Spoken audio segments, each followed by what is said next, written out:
La sirène a sonné l'alarme à plusieurs reprises lorsqu'on était à Beersheba, où on avait 60 secondes pour trouver un abri. Elle a sonné fréquemment lorsqu'on était à Ashkelon, où on n'avait que 30 secondes pour trouver un abri.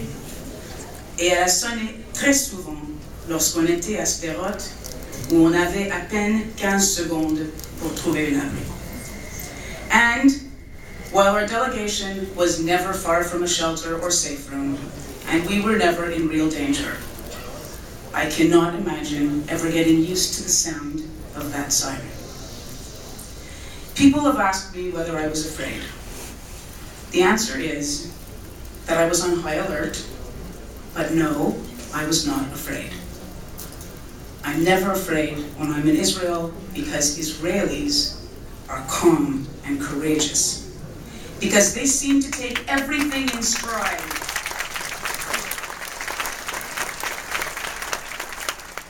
They seem to take everything in stride, and I feel safe when I'm with them. Israelis treat the madness as though it is somehow normal. But there is nothing normal about living under incessant rocket fire. Normal means being able to take a shower whenever you feel like it, without planning your escape to a shelter, or rising at dawn to shower because you know Hamas is unlikely to attack when people are still in bed, maximum damage being easier to inflict when people are out and about. Pour les étudiants israéliens qui sont actuellement en période d'examen, normal voudrait dire pouvoir terminer un examen sans avoir besoin d'aller sans arrêt aux abris. Normal voudrait dire pouvoir prendre un emploi d'été afin de payer les frais de scolarité de l'année prochaine. Normal means being able to use your own bathroom whenever you need to, rather than having to use a portable toilet because your disability prevents you from doing the bathroom safe room dash in 60 seconds or less. Normal, if you're a new Ole immigrant, means only having to adapt to a new environment, a new language, new culture, a new universe, not having to get used to running for cover in a matter of seconds, as if your world was not already upside down. Pour les enfants, normal voudrait dire pouvoir faire ce que les enfants aiment faire l'été. Aller au camp, nager, retrouver ses amis au parc, ou tout simplement aller en vacances avec sa famille sans aucun souci. Normal, if you're the head of a hospital in the line of fire, means not having to defend the moral decision to provide a critical care bed to a critically injured Palestinian from Gaza, because you follow the oath of Maimonides and have sworn never to see in the patient anything but a fellow creature in pain.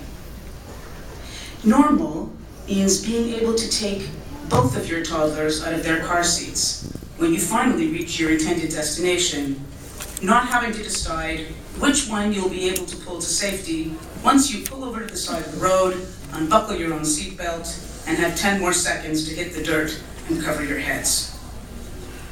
I learned a great deal during my 2.5 days in Israel. I learned how to shower in record time.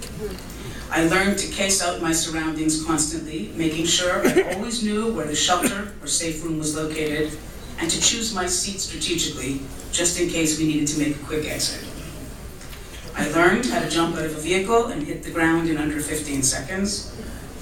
I learned that meetings in Israel, even under rocket fire, never take place without cookies, coffee, and Coke Zero.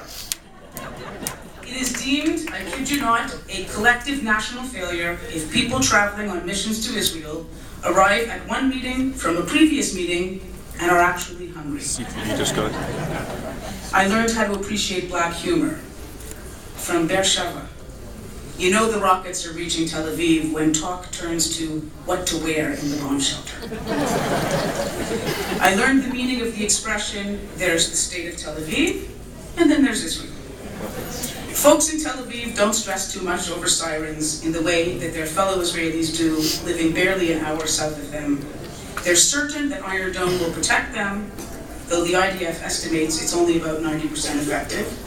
And when you point out, as I did, that the music in the club is so loud they might not even hear the siren, they're more likely to shrug than to lower the music.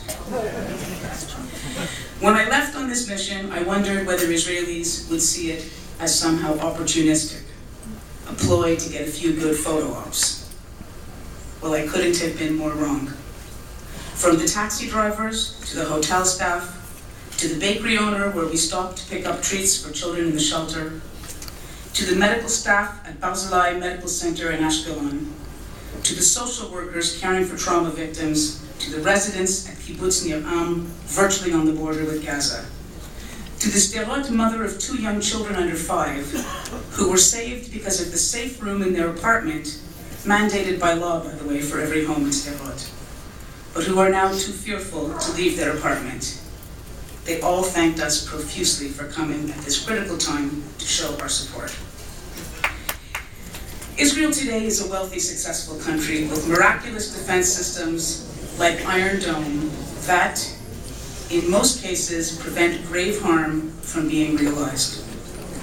But at the end of the day, Israel remains a country made up of people, individuals and families who live with unimaginable stresses that we can barely imagine. By visiting Israel now and reaching out to Israelis in the most affected areas like Beersheba, Ashkelon, and Sderot, we have shown our fellow Jews that they are not alone, and we have lifted their spirits. Ce fut un très grand privilège de pouvoir se joindre à notre famille à Beersheba, afin de leur transmettre notre message de solidarité et d'exprimer les vœux de toute la communauté de Montréal, communauté juive de Montréal, pour la sécurité, pour le retour au calme et pour la paix. I spent 2.5 days in Israel, 62 hours to be precise. But those 62 hours left an indelible mark on my soul. Israelis thanked me for carrying with me the hopes and prayers of our community, but the truth is that it was I who should have thanked them for their determination, their indomitable spirit, their sense of humor under stressful conditions, and their uncommon sacrifices for the state of Israel and for the entire Jewish people.